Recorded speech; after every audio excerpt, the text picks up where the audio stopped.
Antes de comenzar, quiero pedirte que si te ha pasado algo aterrador, lo dejes en los comentarios.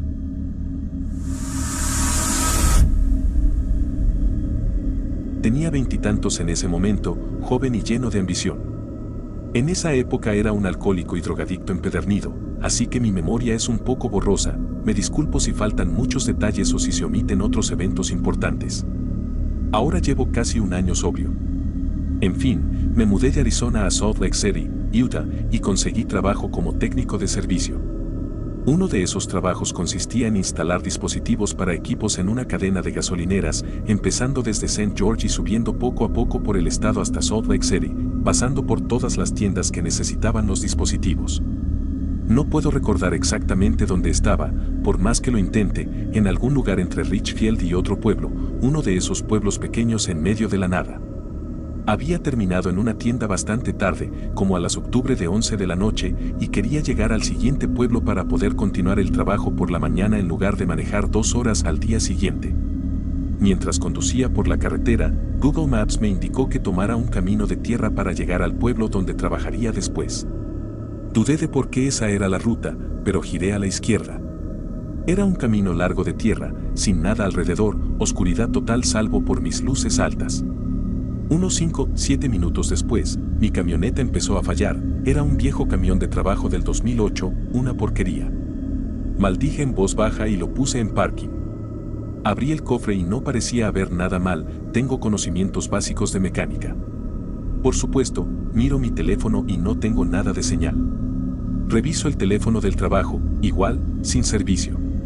Mi única opción era básicamente esperar hasta que amaneciera o encontrar un lugar con al menos una barra de señal. Elegí la opción 2. Normalmente llevo armas, pero en este viaje se me olvidó llevar una. Armado solo con una llave de tubo de 10 pulgadas y una linterna Milwaukee, me interné en el desierto decidido a escapar de ese abismo oscuro. Cabe mencionar que ese camino apenas estaba marcado, ni siquiera llevarías una camioneta por ahí a menos que fuera absolutamente necesario o que llevara a un punto específico. No lo llamaría carretera, más bien un sendero. Matorrales y árboles lo bordeaban como una pared natural. No soy una persona ansiosa ni que se asuste fácilmente, crecí en Arizona, así que estaba bastante acostumbrado al desierto oscuro y silencioso. Aún así, con cada paso que daba lejos del camión me sentía más tenso. Caminé unos 10 minutos hasta que escuché risas. Risas apagadas, como las de un programa infantil. Justo detrás de mí. Me di la vuelta rápidamente. Nada. Mis botas se hundían en la arena mientras seguía avanzando. El corazón me latía como una bomba de tiempo. Lo escuché otra vez, pero más cerca, más fuerte, como a 1 o 2 metros de mí. Empecé a correr a toda velocidad entre el matorral y la arena del desierto, con los ojos buscando desesperadamente algún lugar para esconderme. No creo en lo paranormal ni en extraterrestres ni nada de eso, simplemente pensé que era algún vagabundo del desierto o algún drogadicto. La adrenalina me recorría el cuerpo. Me escondí detrás de una roca cercana, agachado, con la rodilla derecha lastimándome por las piedras del suelo. No me importó, necesitaba esconderme. La roca era de esas de más o menos 1 metro de alto. La luna brillaba bastante, así que podía ver algunas cosas. Mientras escaneaba el desierto, vi las siluetas de 2 personas corriendo. Apenas podía distinguirlas, pero mis ojos ya estaban adaptados a la oscuridad. Olvidé mencionar que, después de un rato corriendo, apagué la linterna para no delatar mi posición. Los escuché hablando, pero estaba lo suficientemente lejos como para no entender qué decían. Literalmente intenté enviar un mensaje a mi familia y amigos diciéndoles que los amaba y que perdón por cualquier cosa que hubiera hecho mal en la vida. No se enviaron porque no tenía señal. Solo estaba lidiando con un evento traumático. No soy un tipo pequeño, mido 1,78 y peso unos 104 kilos, pero estaba desarmado y en inferioridad numérica. Y quién sabe cuántos más habría con ellos o qué planeaban hacer cuando me encontraran indefenso. Esperé, pero no se fueron del área general, se movían de un lado a otro como mosquitos. Pensé en lo único que podía hacer. Agarré 2 piedras pequeñas. No soy religioso, pero esa noche le recé a Dios y las lancé lejos, en dirección opuesta al camión y al camino. Los escuché correr hacia el ruido, gritándose entre ellos mientras atravesaban el desierto. Empecé a avanzar agachado lentamente entre los matorrales de regreso al camión. Olvidé mencionar antes que, después de que esos dos corrieron, escuché otro grupo de pasos. Había al menos 3 personas confirmadas en el desierto conmigo. Cuando me acerqué, pude ver el camión. Sentí como si estuviera en el cielo.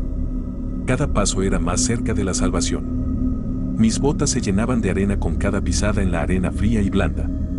Las ramas y arbustos me rasguñaban los pantalones de trabajo. Los escuchaba siguiéndome. Por el amor de Dios, no podía darme la vuelta. Ni siquiera quería ver quién o qué me estaba persiguiendo. Veo el camión. La puerta del conductor estaba completamente abierta, yo la había dejado cerrada. Revisé el asiento trasero y abrí aún más la puerta. Me lancé al asiento del conductor e hice lo más estúpido posible, pero lo único que se me ocurrió, arrancar. Tardó un par de intentos, pero encendió con un rugido. Metí la palanca en drive y salí disparado. Mientras manejaba a toda velocidad por ese camino de tierra, vi gente encapuchada escondiéndose a los lados, agachándose cuando pasaba. Se dispersaban en la oscuridad como cucarachas en una cocina.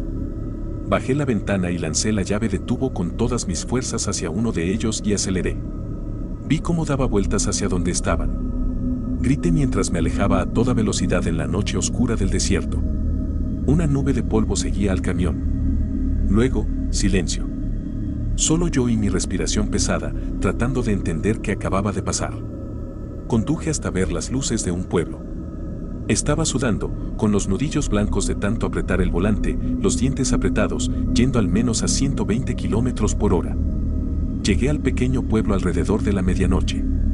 Entré corriendo a un 7-Eleven. El cajero, al verme tan alterado, me preguntó qué pasaba y solo le pedí que llamara a la oficina del sheriff.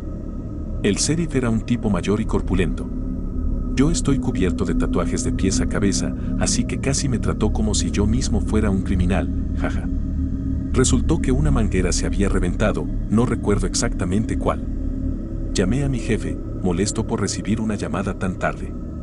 Se quedó en shock con lo que le conté y me dijo que llamara al sheriff y a un mecánico.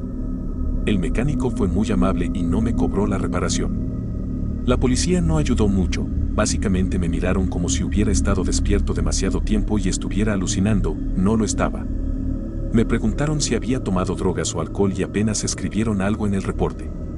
El mecánico me dijo que nunca había escuchado algo así en esa zona. Me quedé en un motel esa noche, creo que era un motel 6, pero no estoy seguro. Juro que no dormí nada después de ducharme y quitarme la tierra de encima. Regresé a casa antes de lo previsto y tiempo después dejé ese trabajo por otras razones. Desde entonces me mudé de Utah a Florida. Una foto que había tomado en esa llamada de servicio apareció hace poco y me recordó esta historia. Tenía que escribirla. Tenía que contársela a alguien. ¿Fue un intento de robo? ¿Querían hacerme daño? ¿Vieron el camión de trabajo y pensaron herramientas caras y cobre? No tengo idea. Solo tengo curiosidad. ¿Quién creen que eran esas personas y por qué me estaban cazando como a un animal? ¿Alguien ha tenido una experiencia similar? ¿Qué tan cerca creen que estuve de que me asesinaran en el desierto? Edición, el camión fue saqueado. Ahora recuerdo que se llevaron cables, tuberías y algunas herramientas eléctricas. Los humanos no tememos estar solos en la oscuridad, sino encontrar a alguien más ahí con nosotros.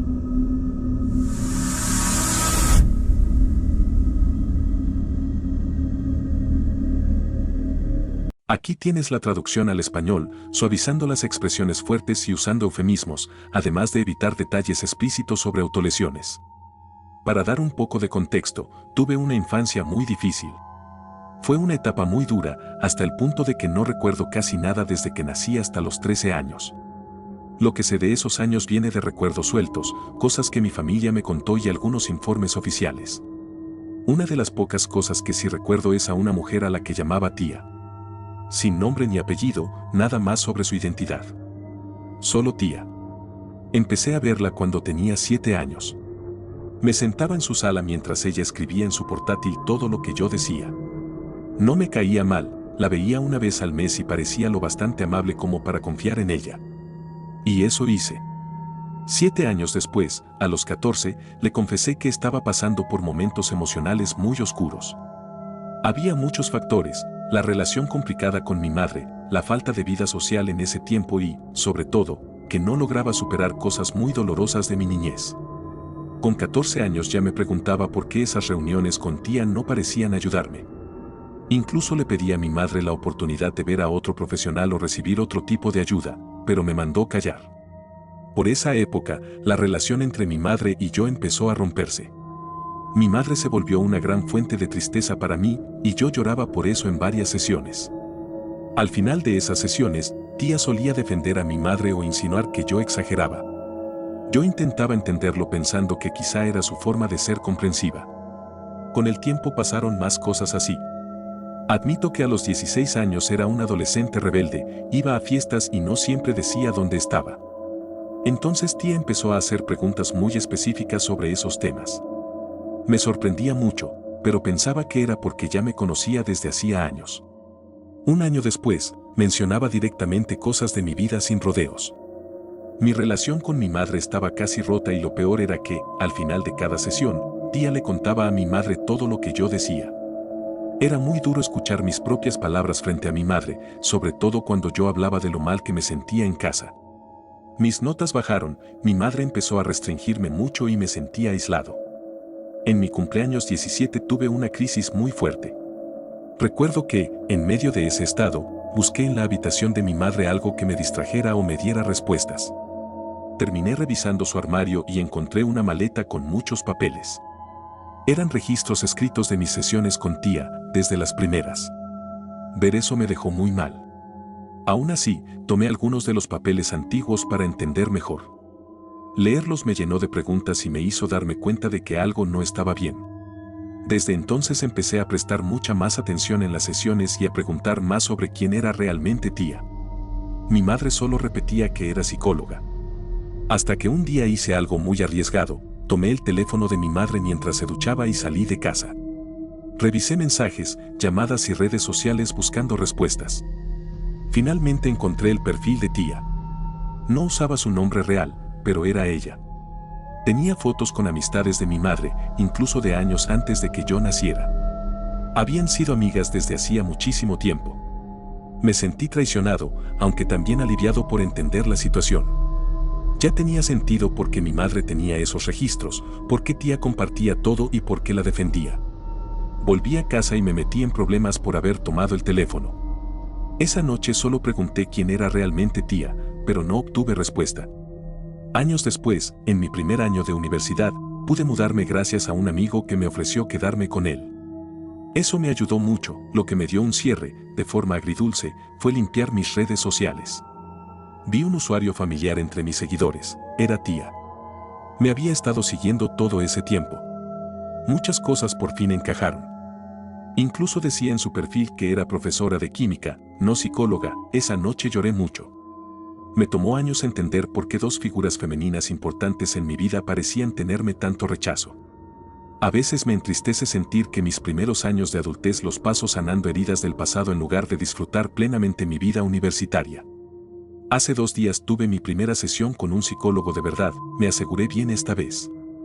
Me dio algo de vergüenza contar mi historia, pero él sonrió y dijo que tenemos trabajo por hacer. Y tiene razón. Comparto esto por si alguien pasó por algo parecido o siente que ha vivido confundido mucho tiempo. De verdad puede mejorar, sobre todo si encuentras a las personas adecuadas y un poco de apoyo. En fin. Tía, mejor no volver a vernos.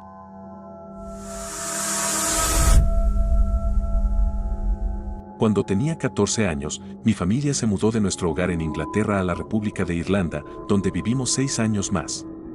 Primero nos trasladamos al noroeste del país, pero después de 1 año nos mudamos a la zona central de Irlanda porque mi papá consiguió un nuevo trabajo en Dublín. Mis padres compraron una casa de campo a las afueras de un pueblito muy pequeño, que servía como punto de paso entre 2 ciudades. Era tan pequeño y aislado que prácticamente no había nada que hacer. Pero poco después de mudarnos, mientras exploraba los alrededores con mi Border Collie, Maisie, encontré una gran extensión de turba con un bosque plantado por el hombre. Cada fin de semana o en vacaciones escolares caminaba por esa zona con mi perro, siguiendo una vía de tren usada para transportar turba. Sin embargo, tras meses recorriendo el mismo lugar, dejé de ir. No recuerdo exactamente por qué, quizá porque sentía que estaba invadiendo propiedad ajena, aunque no era así, o porque el terreno era tan irregular que siempre volvía con ampollas terribles. Aunque dejé de ir a esa zona, cerca de una de las ciudades donde estudiaba había un bosque público. Como quedaba a 20 minutos en auto, mi papá nos llevaba a Maisie y a mí, nos dejaba ahí y nos recogía 2 o 3 horas después.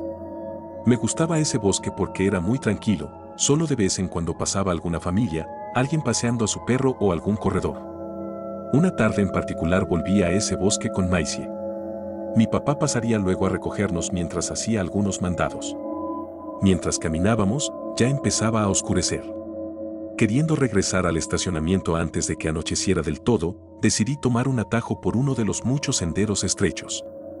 Siguiendo uno de esos caminos, Maisie y yo encontramos una pequeña cabaña en forma de tipi hecha con troncos. A veces jugaba a las escondidas ahí, me metía dentro sin que Maisie se diera cuenta y ella daba vueltas alrededor buscándome, sin notar que podía entrar. No recuerdo si jugamos ese día, pero al ir por ese mismo sendero miré hacia atrás y vi a un hombre caminando unos 20 metros detrás de mí, recién entrando al mismo camino. Por alguna razón tuve una sensación extraña al verlo, aunque apenas lo había notado. No sabría describir cómo caminaba, pero me pareció sospechoso. Siguiendo mi instinto, o quizá mi nerviosismo, sujeté la correa de Maisie y apresuré el paso. Unos minutos después regresé al sendero principal, pero ya estaba mucho más oscuro. Volví a mirar y el hombre seguía ahí, ahora a unos 10 metros. Intenté convencerme de que solo estaba siendo imaginativa, que seguramente no me seguía, pero mi intuición decía que algo no estaba bien. Saqué mi teléfono para llamar a mi papá y confirmar que ya estuviera en el estacionamiento, pero no respondió. Supuse que aún estaba manejando y solo esperé que estuviera por llegar. Cuando llegué al estacionamiento ya era casi noche cerrada. Solo había un auto, y no era el de mi papá. Me senté en una mesa de picnic a esperar, esperando que llegara pronto y que aquel hombre no me hubiera seguido. 1 minuto o 2 después escuché pasos acercándose en la oscuridad. Intenté distraerme con el teléfono para parecer menos accesible. Por suerte, el hombre simplemente pasó de largo. Entró al estacionamiento y subió al único auto que había allí, pero no se fue. Se quedó dentro con el motor y las luces encendidas. Pasaron unos 20 minutos y mi papá no aparecía, pero el desconocido seguía allí. Intenté llamarlo y escribirle sin respuesta. Traté de encontrar explicaciones de por qué ese hombre no se iba, pero ninguna me tranquilizaba. Durante todo ese tiempo estuve afuera del bosque, en total oscuridad, escuchando solo el sonido del motor en el silencio de la noche. Lo que hacía todo más inquietante era que Maisie no dejaba de quejarse a mis pies y hasta rascaba la tierra bajo la banca haciendo un hoyo profundo. Ella era un perro nervioso en general, pero quizá también sentía que algo no estaba bien. Por suerte, después de lo que se sintió como mucho más de 20 minutos, el hombre retrocedió su auto y salió del estacionamiento hacia la carretera. Nos dejó en paz. Aunque estábamos solos y prácticamente varados junto a un bosque oscuro, sentí un gran alivio. Mi papá finalmente llegó, 10 minutos después de que el hombre se fuera. ¿Su explicación por la tardanza? Se le olvidó que debía recogernos. No sé si ese hombre realmente me estaba siguiendo ni por qué se quedó tanto tiempo en su auto. Pero si aprendí algo de esa experiencia fue esto. 1. Mi papá a veces puede ser bastante despistado. Y 2. Nunca camine solo por el bosque al atardecer.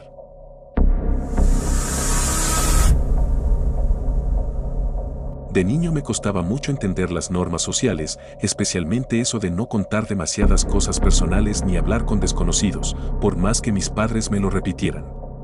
Esto pasó cuando tenía unos 8 o 9 años, en la etapa en la que era muy hablador. Mi mamá me llevó a McDonald's con una amiga suya que tenía una hija, para que jugáramos en el área de juegos después de comer. Era tarde en la noche. No recuerdo por qué estábamos allí tan tarde ni qué habíamos hecho antes ese día, pero el lugar estaba casi vacío, solo estábamos nosotros, el personal y un hombre sentado solo en una mesa cerca del área de juegos. Por alguna razón, al ver a alguien solo, mi amiga y yo nos acercamos a hablarle. La presenté a ella y empecé a contarle cosas sobre mis gustos, mi escuela y varios temas más que no recuerdo bien. Tampoco recuerdo mucho de sus respuestas. Después de un rato lo dejamos tranquilo cuando empezó a hablar por teléfono en otro idioma que no reconocí. Mi amiga y yo seguimos jugando hasta que el hombre se fue. Unas horas después entraron a McDonald's un hombre grande y una niña más o menos de nuestra edad. La niña corrió hacia el vidrio que separaba los mostradores del área de juegos y gritó mi nombre con emoción. Fui hacia ella aunque no la reconocía. Empezó a decirme muchas cosas sobre mí, como si me conociera y yo la hubiera olvidado. Quería que saliera con ella a jugar afuera. Ahora, de adulto, entiendo que lo que decía eran cosas que yo le había contado antes al hombre. Yo, siendo un niño inocente y confiado, estaba listo para ir con ella cuando mi mamá se dio cuenta de la situación y corrió a agarrarme. Me llevó rápidamente por otra salida hacia el auto. Se veía muy asustada y nerviosa. Yo estaba confundido y le preguntaba por qué no me dejaba jugar con esa niña. Mi mamá no respondió en ese momento y salió del estacionamiento de inmediato. Alcanzamos a ver que el hombre y la niña subían a su propio auto y empezaban a seguirnos. Mi mamá tomó varias rutas diferentes para no ir directo a casa hasta que logró perderlos. Cuando llegamos a casa me regañaron seriamente y mi mamá me explicó que probablemente había sido un intento de secuestro y que debía dejar de contarle cosas personales a desconocidos. En ese momento yo no entendía cómo una niña de mi edad podía estar involucrada en algo así, ni comprendía realmente por qué alguien querría llevarse a un niño. Ahora que lo entiendo, fue una situación muy peligrosa de la que me salvé por poco gracias a mi mamá. Incluso pude haber puesto a mi amiga en riesgo también.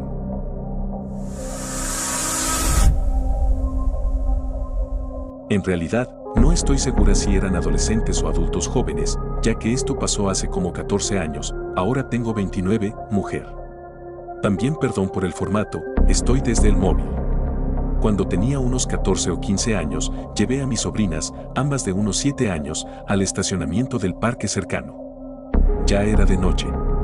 Sé que suena irresponsable de parte de nuestros padres, pero la casa de mi sobrina estaba a la vista desde allí, vivían justo en diagonal frente al parque. Apenas nos habíamos alejado de su campo de visión. Nuestros padres estaban conversando con mi hermano y su esposa, los padres de mis sobrinas, claro, y nosotras estábamos jugando en el estacionamiento, intentando sentarnos en una barrera baja de concreto. Solo estábamos bromeando y divirtiéndonos.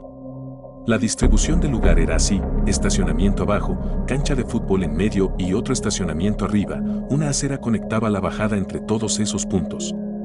Nos estábamos riendo y pasando bien, pero decidí mirar hacia arriba y vi a un grupo de chicos en la acera del estacionamiento de arriba.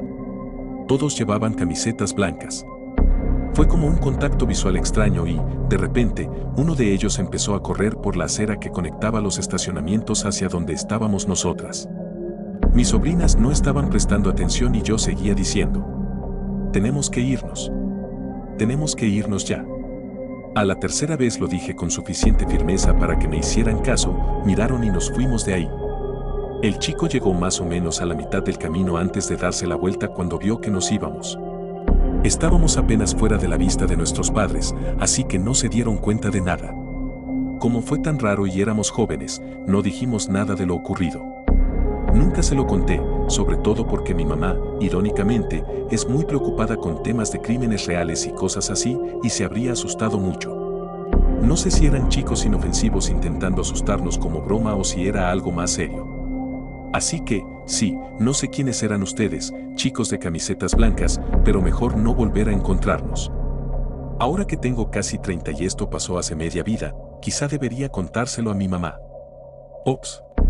Bueno señores, eso ha sido todo. Muchas gracias por quedarse hasta el final del video. No te olvides de suscribirte. En la descripción puedes encontrar el correo electrónico donde puedes mandarme tu historia perturbadora. Cuídense.